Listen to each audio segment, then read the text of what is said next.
لعبادتك ودعائك وتلاوة كتابك. السلام علیکم ورحمۃ اللہ وبرکاتہ۔ الحمد للہ رب العالمین وصلی اللہ وسلم علی نبینا محمد وعلی آلہ وصحبہ اجمعین، اما بعد۔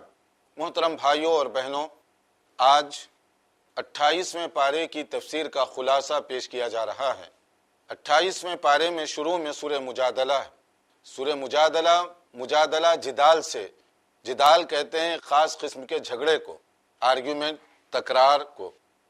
اس کا پس منظر کچھ اس طرح سے ہے کہ زمانے جاہلیت میں لوگ اپنی بیویوں کے ساتھ، عورتوں کے ساتھ بڑا برا سلوک کیا کرتے تھے۔ ان کی جو مختلف برائیاں تھیں، ان میں سے ایک یہ تھا کہ اگر شوہر کبھی کسی بات پر اپنی بیوی سے ناراض ہو جاتا تو ایسے لفظ کہہ دیتا تھا جس کا مطلب نہ طلاق ہے نہ وہ میاں بیوی کی طرح رہتے۔ طلاق دے کر اس کو آزاد بھی نہیں کرتا تھا، وہ رکھنے کے لیے تیار بھی نہیں ہوتا تھا۔ اس طرح سے اس کو تنگ کیا کرتے، ستایا کرتے تھے۔ یہی بات اسلام کے شروع میں پیش آ گئی، کیونکہ ابھی احکام اور مسائل آ رہے تھے دھیرے دھیرے۔ جب یہ مسئلہ پیش آیا تو ایک خاتون جن کا نام ہے حضرت خولہ بنت مالک ثعلبہ، حضرت خولہ کے ساتھ ان کے شوہر اوس بن صامت نے کوئی بات ہو گئی گھریلو، انہوں نے زہار کر دیا، جس کو زہار کہا جاتا ہے۔ اس کا مطلب یہ ہوتا ہے کہ ایسا لفظ استعمال کریں جیسے وہ کہتے تھے انت علیہ کظہر امی، تم اب میرے لیے میری ماں جیسی ہو۔ کیا معنی ہوا اس کا؟ تم میرے لیے میری ماں جیسی ہو، اس کا مطلب کیا ہوا؟ وہ ماں تو نہیں بنی، اب وہ ماں کی نسبت کرنے کی وجہ سے بیوی کے طور پہ رکھتے بھی نہیں تھے، طلاق دے کر چھوڑتے بھی نہیں تھے۔ اسی طرح کا واقعہ ان دونوں کے درمیان پیش آ گیا۔ اب یہ خاتون آئیں نبی کریم صلی اللہ علیہ وسلم کی خدمت میں، یہ کہنے کے لیے کہ میرے ساتھ یہ مسئلہ درپیش ہے، اب میں کیا کروں؟ اب جب تک وحی نہ آئے نبی کریم صلی اللہ علیہ وسلم کوئی بات اپنی طرف سے نہیں کیا کرتے تھے۔ آپ فرما رہے ہیں کہ ویٹ کرو، انتظار کرو۔ اسی پر وہ تکرار کر رہی تھی کہ میرا کوئی نہ کوئی حل کیجئے مسئلہ۔ تو پھر کیا ہوا؟ اللہ تعالیٰ نے یہ آیات نازل فرمائی جو سورہ مجادلہ کی ابتدائی آیات ہیں۔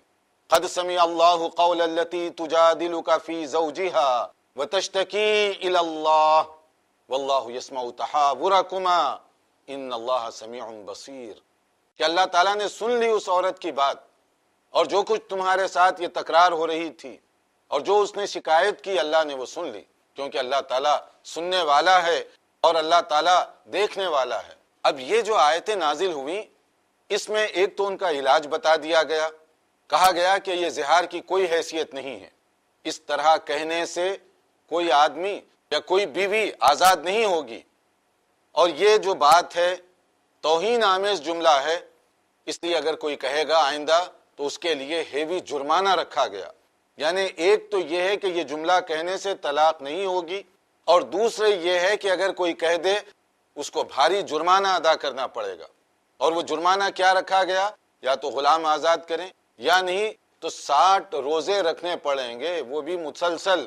رمضان کے 1 مہینہ ابھی کچھ دن باقی ہیں، ابھی روزے نہیں ہوئے، بہت سے لوگوں کے رنگ بدل گئے۔ تو اب آپ دیکھیے 2 مہینے مسلسل روزے رکھنے پڑ جائیں تو کیا ہوگا۔ لیکن اگر آدمی روزہ نہ رکھ سکتا ہو، کبھی بوڑھے بھی تو لڑتے ہیں نا آپس میں، یا کوئی کمزور اور ناتوان آدمی کہہ دے تو وہ روزے نہیں رکھے گا تو کیا کرے گا؟ 60 مسکینوں کو کھانا کھلانا ہوگا۔ اب لڑیں بیویوں کے ساتھ اور کہیں بیویوں کو یہ جملہ، یہ فائن، یہ جرمانہ ادا کرنا پڑے گا، اس کو کہتے ہیں زہار۔ ایک تو اس کا مقصد بھی کچھ نہیں ہوگا، حاصل کچھ نہیں ہوگا، الٹا آپ نے بیوی کی توہین کی، تو اتنا ہیوی جرمانہ آپ کے لیے قدرت کی طرف سے، اللہ تعالیٰ کی طرف سے رکھا گیا ہے۔ حضرت عائشہ رضی اللہ عنہا یہاں ایک بات فرماتی ہیں، وہ یہ کہ جب یہ خاتون حضرت خولہ آئیں تو میں تھوڑا سا کمرے میں کونے میں ہٹ کر بیٹھ گئی، اس لیے کہ ان کا پرسنل مسئلہ ہے تو اچھا نہیں لگتا کہ اس کو میں سنوں، تو میں ان کی بات پوری طرح سن نہیں رہی تھی۔ حالانکہ کمرہ کوئی بہت بڑا کمرہ نہیں تھا، بہت مختصر آپ کا کمرہ تھا، لیکن اس میں حضرت عائشہ کنارے بیٹھی ہوئی تھی۔ وہ کہتی ہیں کہ میں کمرے میں پوری طرح بات نہیں سن پا رہی تھی، مگر اللہ نے اس خاتون کی بات عرش پر سن لی اور ان کے لیے فیصلہ بھی نازل فرما دیا۔ واقعی اللہ تعالیٰ سمیع ہے، اللہ تعالیٰ سننے والا اور دیکھنے والا ہے۔ اور دوسرا نقطہ اس میں یہ ہے، کوئی یہ نہ سمجھے کہ یہ کمزور ہے، عورت ہے، اس کی آواز کون سنے گا؟ نہیں، اس کی آواز عرش پر سن لی گئی۔ عورت کا مقام کتنا اونچا اور اعلیٰ ہے، اس سے سمجھیے۔ شکایت زمین پر ہو رہی ہے، آسمان سے ندا آ رہی ہے، جواب آسمان سے آ رہا ہے، عرش پر اس کی آواز سن لی گئی۔ قد سمع اللہ، کہ اللہ نے یہ بات سن لی ہے۔ تو اس سے آپ سمجھ سکتے ہیں کہ اللہ تعالیٰ رب العالمین ہے، وہ عورتوں کا بھی رب ہے، مردوں کا بھی رب ہے، وہ سب کی سننے والا ہے۔ پھر اس میں آپس میں ملنے جلنے کے کچھ آداب بتائے گئے سورہ مجادلہ میں۔ ایک یہ ہے کہ جب آپ مجلس میں بیٹھیں تو آپس میں سرگوشی نہ کیا کریں، دو آدمی الگ الگ نجوا۔ کیسے؟ جیسے بعض لوگوں کی عادت ہوتی ہے بار بار دو آدمیوں کے ساتھ دو آدمی الگ سے بات چیت کرتے ہیں، اگر خاص طور پر مجلس میں لوگ کم ہوں تو۔ کیوں؟ اس لیے کہ جو دوسرے لوگ ہوں، خواہ مخواہ کے دوسرے لوگوں کو غلط فہمی پیدا ہوگی، بدگمانی پیدا ہوگی، شاید یہ ہمارے بارے میں کوئی اس طرح کی کانا پھوسی کر رہے ہیں، ہمارے بارے میں یہ کوئی پلان بنا رہے ہیں، اس طرح کا خیال آ سکتا ہے۔ اس لیے اس انداز کو منع کیا گیا۔ مجلس کے آداب کو سامنے رکھیں، بیٹھنے اٹھنے کے آداب کو، گفتگو کے آداب کو، تاکہ کسی کو آپ کی وجہ سے کوئی شکایت پیدا نہ ہو۔ ہاں، بہت بڑی مجلس ہے جہاں کوئی کنفیوژن یا اس طرح کی غلط فہمی کا اندیشہ نہ ہو، وہاں کوئی دو آدمی کسی خاص مقصد کے لیے گفتگو کر رہے ہوں تو جائز ہے۔ اور پھر اس میں بھی یہ بات بتائی گئی، اگر آپس میں اس طرح کی بات کریں، خیر کے لیے مشورہ کریں، ہمدردانہ مشورہ کریں، شر کے لیے، معصیت کے لیے، دوسروں کو نقصان پہنچانے کے لیے اس طرح کی باتیں نہ کریں۔ ایک اور ادب بتایا گیا، جب مجلس میں بیٹھو دوسروں کا خیال رکھا کرو، یعنی بیٹھنے میں بھی بات کرنے میں بھی ایسے نہ پاؤں پھیلا کر بیٹھو کہ دوسروں کے لیے جگہ کم ہو جائے۔ جیسے بعض لوگوں کی ایک طبیعت ہوتی ہے کہ جو ذرا سا آگے بیٹھ گئے یا پہلے آگے، وہ چاہتے ہیں کہ ہمارے لیے جتنی جگہ ہو دوسروں کے لیے اتنی نہ ہو، یا دوسروں کے لیے مجلس کو وہ تنگ کرنے کی کوشش کرتے ہیں۔ فرمایا گیا کہ تم مجلسوں کو وسعت دو، یعنی بیٹھنے میں اپنے آپ کو سکیڑ لو تاکہ بہت سارے لوگ اطمینان کے ساتھ گفتگو سن سکیں۔ خاص طور پر دینی مجلس ہو، سننے والوں کی زیادتی ہو، کثرت ہو، تو وہاں پر یہ اسلوب اختیار کرنا چاہیے۔ آپ دیکھیے قرآن مجید کتنا پاکیزہ کلام ہے کہ اس میں بڑے توحید و عقیدے کے مسائل بھی ہیں، عبادات کے مسائل بھی ہیں، اور معاملات، اخلاقیات اور آداب کی باتیں بھی بتائی جا رہی ہیں۔ پھر سورہ حشر ہے۔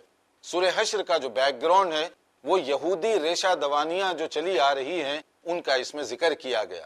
ہوا یہ تھا کہ مدینہ منورہ کے اطراف و اکناف، خاص طور پر جو سرسبز و شاداب علاقہ تھا، یہودیوں کے قبضے میں تھا، اور نبی کریم صلی اللہ علیہ وسلم کے تشریف لانے کے بعد یہودی عام طور پر مسلمانوں کے خلاف بڑی سازشیں کیا کرتے، اور رسول اللہ صلی اللہ علیہ وسلم اور آپ کے صحابہ اکرام کو تکلیف پہنچانے کی زیادہ کوشش کرتے۔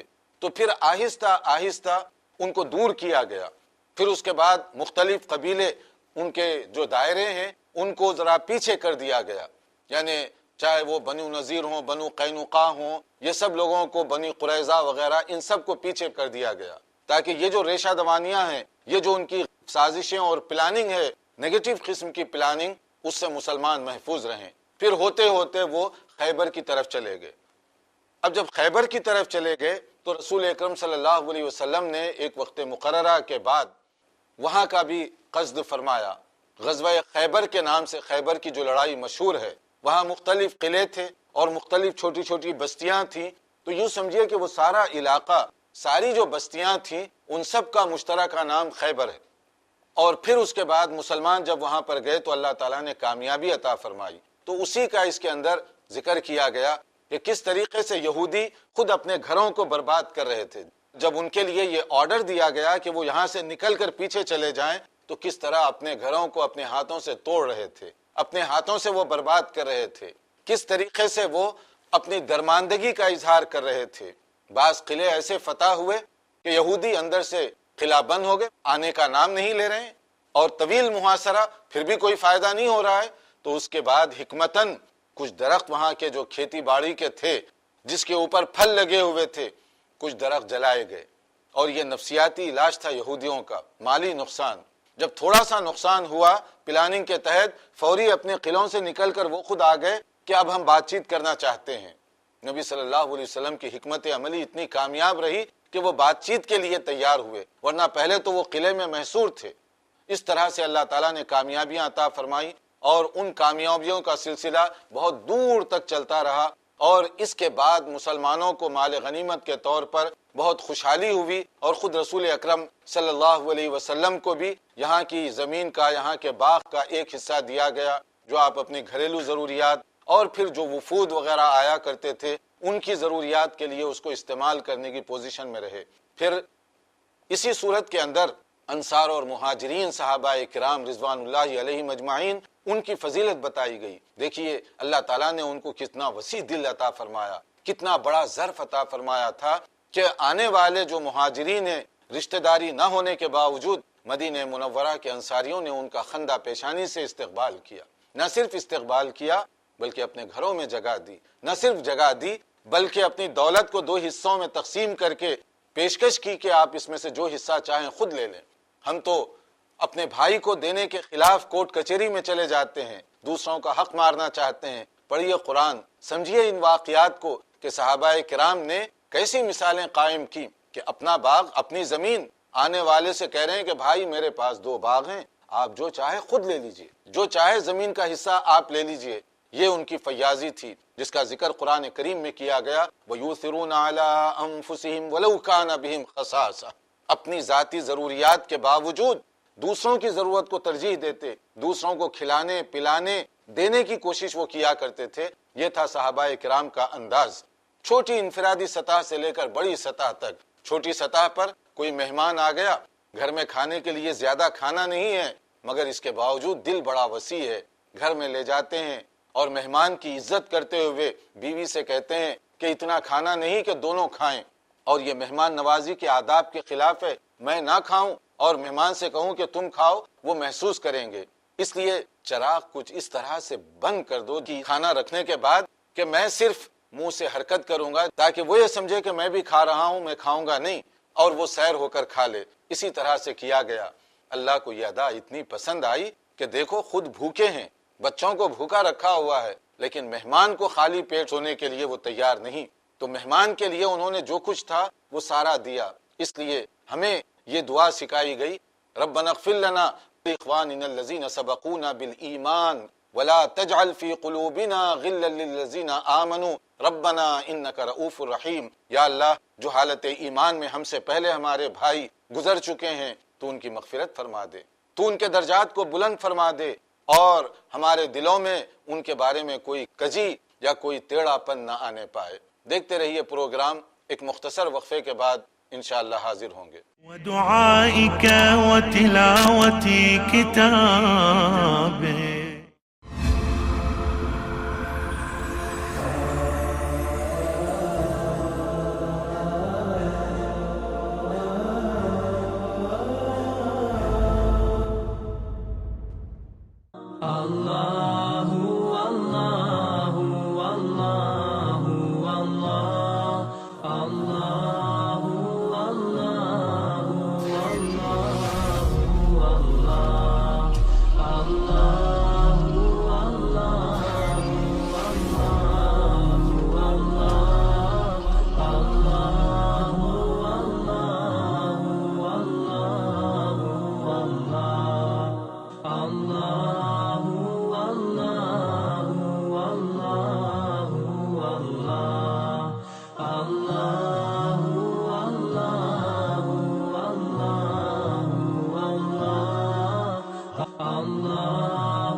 اپنے ڈی ٹی ایچ اور کیبل آپریٹر سے آج ہی سمپرک کریں۔ Free to air. ودعائك وتلاوة كتابه۔ ناظرین، وقفے سے پہلے ہم بتا رہے تھے کہ سورہ حشر میں صحابہ کرام انصار اور مہاجرین، ان کی کتنی فضیلت اور ان کا کتنا رتبہ اور مقام بلند بتایا گیا ہے۔ پھر اس کے بعد ہم سب سے ایک حکم دیا جا رہا ہے آیت 18 کے اندر، سمجھیے اس کو، عمل کیجئے اس پر، یہ ہم سب کی ذمہ داری ہے۔ یا ایھا الذین آمنوا اتقوا اللہ وَلْتَنْظُرْ نَفْسٌ مَّا قَدَّمَتْ لِغَدٍ وَاتَّقُوا اللَّهَ إِنَّ اللَّهَ خَبِيرٌ بِمَا تَعْمَلُونَ۔ کہا جا رہا ہے اے ایمان والو، کل کی فکر کرو، کل کی تیاری کرو، اللہ سے ڈرو اور اس کے لیے سرمایہ کاری کرو۔ کون سا کل جس کی تیاری کا یہاں حکم دیا جا رہا ہے؟ ہم سب کو یہ سمجھنا چاہیے، یہ وہ کل ہے جس کے بعد دوبارہ کوئی کل آنے والا نہیں۔ یہ قیامت کا کل، یہ موت کا کل ہے۔ موت کے بعد ہماری زندگی ختم ہو گئی۔ قرآن کی اس آیت میں حکم دیا گیا کہ تم موت کے بعد کے لیے تیاری کرو۔ کیا سرمایہ کاری تم نے کی ہے کہ وہاں کام آ سکے؟ ہم یہاں پر بھی دنیا میں کہتے ہیں نا فیوچر پلاننگ، کل کی فکر کرو۔ چھوٹی تنخواہ پانے والا بھی، بڑی تنخواہ لینے والا، سبھی کی یہ ہوتی ہے کہ کل کے لیے کچھ رکھو تاکہ ایمرجنسی ہو جائے کام آئے، ہنگامی حالات پیدا ہو جائیں کام آئے۔ اس کی ہم سب فکر کرتے ہیں، لیکن قرآن کہتا ہے اس کل کی بھی فکر کرو جس کے بعد دوبارہ کوئی کل آنے والا نہیں۔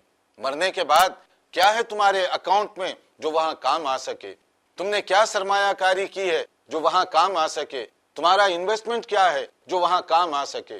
انویسٹمنٹ، سرمایہ کاری جو آخرت میں کام آئے وہ کیا ہوتی ہے؟ وہ نیکیاں ہیں۔ جو آدمی جو بھی نیکی کرے گا وہ وہاں پر اس کے کام آئے گی۔ صدقہ جاریہ، ایسی نیکی جس کے اثرات باقی رہیں، جب تک وہ باقی رہیں گے کرنے والے کو اس کا ثواب پورا ملتا رہے گا۔ پیچھے ایسی کوئی نیکیاں چھوڑ جائیے جو آنکھ لگ جائے تو وہ نیکیوں کا حساب شروع ہو جائے۔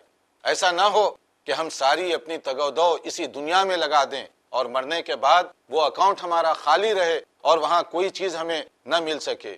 پھر قرآن مجید کی عظمت کی طرف اشارہ کیا گیا کہ اندازہ کیجئے اس آیت سے کہ قرآن ایک ایسا کلام ہے کہ اگر ہم پہاڑ جیسی مضبوط چٹانوں پر نازل کرتے تو قرآن کریم کی عظمت کے احساس سے وہ ریزہ ریزہ ہو جاتے، مگر انسان ہے کہ اس کے دل پتھر اور چٹانوں سے زیادہ سخت ہو گئے کہ قرآن کریم جیسا کلام ان کے سامنے رکھا جا رہا ہے، پڑھا جا رہا ہے، مگر ان کے دلوں پر وہ اثر نہیں ہو رہا ہے۔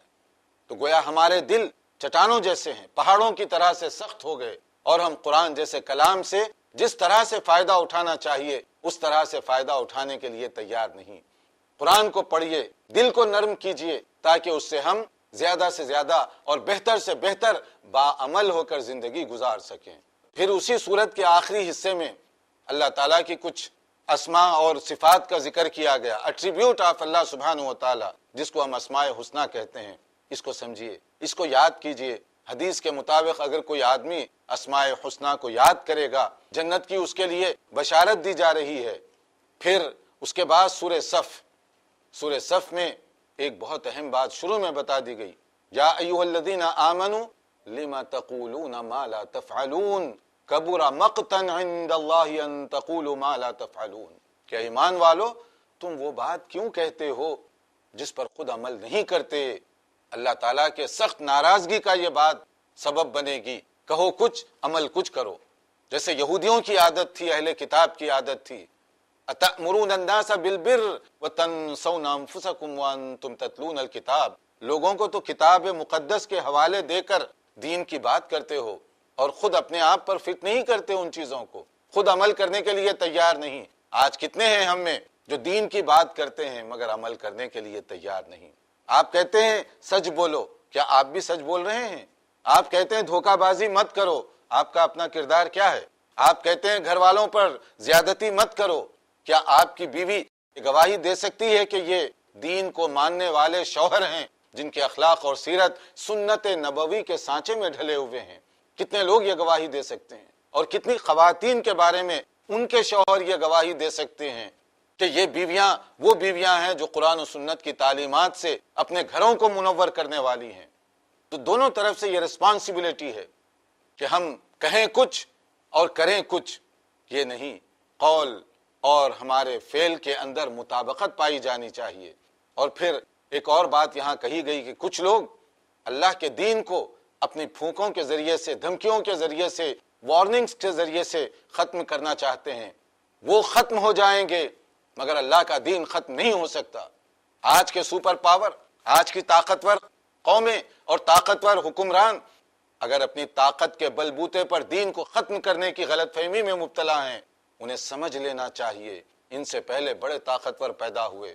نمرود کہاں چلا گیا؟ ابراہیم علیہ السلام کا نام گھر گھر میں روشن ہے، مگر اللہ نے نمرود کو ختم کر دیا جس نے ابراہیم علیہ السلام کو جلانے کی کوشش کی تھی۔ موسیٰ علیہ السلام کے تذکرے کو قرآن مجید میں محفوظ کر دیا گیا۔ فرعون جس نے موسیٰ علیہ السلام کو ختم کرنا چاہا، اللہ نے اس کو ختم کر دیا۔ اور اسی طرح سے ابو لہب اور ابو جہل، انہوں نے کیا کوشش کی کہ رسول اکرم صلی اللہ علیہ وسلم کی دعوت و تبلیغ کا چراغ گل کر دیا جائے، مگر اللہ تعالیٰ نے ان کو ذلیل و خوار کر دیا۔ رسول اکرم صلی اللہ علیہ وسلم کی شان اور عظمت اللہ نے اتنی بڑھائی کہ گھڑی کا ایک سیکنڈ ایسا نہیں جس میں دنیا میں رسول اکرم صلی اللہ علیہ وسلم کی شان، تذکرہ اور آپ کی یاد نہ ہو رہی ہو۔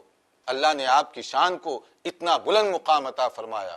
اس لیے اس آیت کو اچھی طرح سے سمجھیے، یریدون لیطفئوا نور اللہ بافواہہم، لوگ چاہتے ہیں کہ پھونکوں کے ذریعے سے اللہ کے دین کو ختم کریں، اور اللہ کا وعدہ کیا ہے؟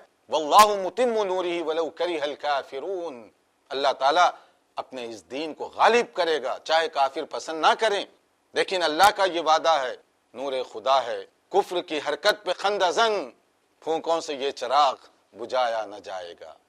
پھر اسی طرح ہم سے مطالبہ کیا جا رہا ہے کہ یا ایھا الذین آمنوا کونوا انصار اللہ، تم اللہ کے دین کے سپاہی بن جاؤ۔ اللہ کا دین یہ پھیلنے کے لیے آیا، پھیلتے ہوئے دین کے تم سپاہی بنو، دعوت اسلامی کے تم علمبردار بنو، خیر کے تم پہنچانے والے بنو، دوسروں تک نیک کام کرنے والے بنو۔ پھر جمعہ کے بارے میں سورہ جمعہ کے اندر کچھ آداب بتائے گئے۔ جمعہ کے سلسلے میں جو آداب بتائے گئے وہ ہمارے ذہن و دماغ میں ہو۔ پہلی چیز یہ کہ یا ایھا الذین آمنوا اذا نودی للصلاۃ من یوم الجمعہ فاسعوا الی ذکر اللہ وذروا البیع، کہا جا رہا ہے کہ جب جمعہ کا وقت ہو تو تم کاروبار کو چھوڑ کر، اپنی مصروفیات کو چھوڑ کر جمعہ کے خطبے اور نماز کی طرف جاؤ، اگر تم واقعی اللہ پر ایمان رکھتے ہو۔ اور جب جمعہ کی نماز ہو گئی، فَإِذَا قُضِيَتِ الصَّلَاةُ فَانتَشِرُوا فِي الْأَرْضِ وَابْتَغُوا مِن فَضْلِ اللَّهِ، نماز کے بعد کاروبار میں اپنی ملازمت میں لگ جاؤ۔ تو ایک مسئلہ تو یہ معلوم ہوا کہ جمعہ کے دن کام کرنے، روزگار کمانے سے منع نہیں کیا گیا، آپ کام بھی کر سکتے ہیں، ملازمت بھی کر سکتے ہیں، لیکن شرط یہ ہے کہ جمعہ کی نماز ڈسٹرب نہ ہو، جمعہ کی نماز سے پہلے بریک، جمعہ کی نماز سے پہلے وقفہ، پوری توجہ کے ساتھ جمعہ کے دن مسجد میں چلے جائیے۔ پھر اس کے بعد جب جمعہ کی نماز ختم ہو گئی تو آپ کے لیے آزادی ہے کہ اب کاروبار کریں، ملازمت کریں، جاب کریں۔ اس کے علاوہ ایک اور نقطہ اس میں ہے کہ اگر کوئی شخص جمعہ کے دن نماز جمعہ کو چھوڑ کر کاروبار میں لگا رہا تو بعض علماء نے یہاں تک لکھا، ان کا یہاں تک فتویٰ ہے کہ اس موقع پر جتنی اس کو انکم اور آمدنی ہوگی وہ اس کے لیے حرام اور ناجائز سمجھی جائے گی، کیونکہ اس نے اللہ کے فیصلے کو نہیں مانا۔ اللہ تعالیٰ کا حکم ہے کہ کاروبار چھوڑو، نہیں چھوڑا تو اس وقت جو کام، وہ آمدنی جو ہوگی، اتنی دیر کی آمدنی اس کے لیے حرام اور ناجائز سمجھی جائے گی۔ جمعہ کے دن کا اہتمام یہ ہر مسلمان کے لیے ضروری ہے، سوائے جو مریض ہے، مسجد تک نہیں پہنچ سکتا، بچے ہیں، عورتیں ہیں، یا جو مسافر ہے، وہ جمعہ کی نماز کے بجائے ظہر کی نماز ادا کر لیں، مگر باقی جو لوگ ہیں جمعہ کی نماز ان پر فرض ہے۔ اور جمعہ کی نماز اگر کوئی مسلسل چھوڑ رہا ہے تو حدیث میں کہا گیا لَيَنْتَهِيَنَّ أَقْوَامٌ عَنْ وَدْعِهِمُ الْجُمْعَةَ أَوْ لَيَخْتِمَنَّ اللَّهُ عَلَىٰ قُلُوبِهِمْ، کہ اللہ تعالیٰ ان کے دلوں پر مہر لگا دے گا، سیل کر دی جائے گی ان کے دل، ہدایت، نور ہدایت سے محروم کر دیے جائیں گے جو جمعہ کی عظمت کے قائل نہ ہوں۔ تو جمعہ کی عظمت کو پہچانیے اور اس کے تقاضوں پر خود بھی اتریے اور بچوں کو بھی اتاریے۔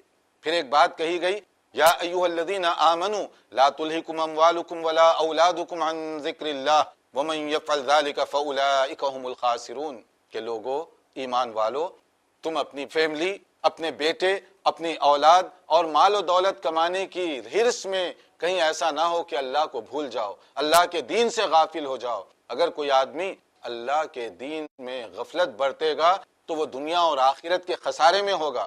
کیجئے محبت اولاد سے، فطری تقاضا ہے، مال کمانا منع نہیں کیا گیا، مگر اللہ کے دین کو چھوڑ کر، اللہ کے احکام کو چھوڑ کر کمانا یہ کسی صورت میں ایک مسلمان کے لیے درست یا جائز نہیں ہو سکتا۔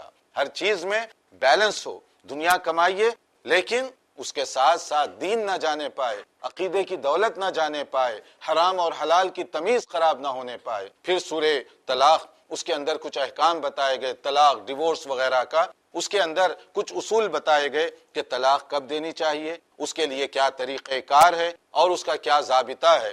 اس کے لیے ہم چونکہ یہاں وقت بڑا محدود ہوتا ہے تفصیلات نہیں بتا سکتے۔ طلاق ایک ایکسٹریم آخری شکل ہے، اگر کوئی صلح کی شکل نہ ہو تو ان بٹوین لٹکائے بغیر، معلقہ بنا کر اپنی بیوی کو رکھے بغیر طلاق دے کر فارغ کر دیجئے۔ فَإِمْسَاكٌ بِمَعْرُوفٍ أَوْ تَسْرِيحٌ بِإِحْسَانٍ، بھلے طریقے سے طلاق دے دیجئے، اور اگر یہ نہیں تو پھر بہتر انداز سے رکھیے، بیوی بنا کر درمیان میں معلقہ بنا کر رکھنا یہ شرافت کے خلاف ہے۔ پھر اسی طرح سورہ تحریم کے اندر کچھ باتیں شروع میں بتائی گئیں کہ حرام اور حلال کا اختیار سوائے اللہ تعالیٰ کے کسی کو نہیں دیا گیا، کہ میں اپنی مرضی سے کوئی چیز نہ حرام کر سکتا نہ حلال کر سکتا، نہ کوئی مفتی کے لیے یہ اختیار ہے نہ کسی ولی کو یہ اختیار دیا گیا۔ حرام اور حلال کا فیصلہ اللہ کے پاس ہے، جس چیز کو اللہ نے حرام کیا وہ حرام، اور جس کو اللہ تعالیٰ نے حلال کیا وہ حلال۔ میں اور آپ اس کو ایز اٹ از قبول کرنے کے پابند ہوں گے،